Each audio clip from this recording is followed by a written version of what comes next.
Aku tresno karo kowe, tresno sing satenane, kabeh wis tak kene karo kowe atine. Senadyan aku wis duwe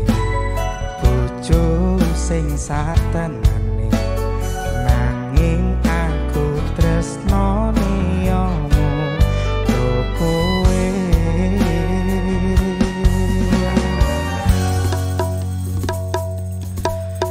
rasa ati ra tenang mikir keselingkuhan, paksa tak awang-awang mabur koyo layangan, padahal bojo ning omah mikir kita disusah, apa sing kudu dilakoni aku bingung sendiri, pancen tak takoni tresnoku setengah mati, tapi aku rawani ngingkari janji suci, mungkin kowe dudu jodohku, tapi aku sayang padamu jujur sekon jero.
Tapi siji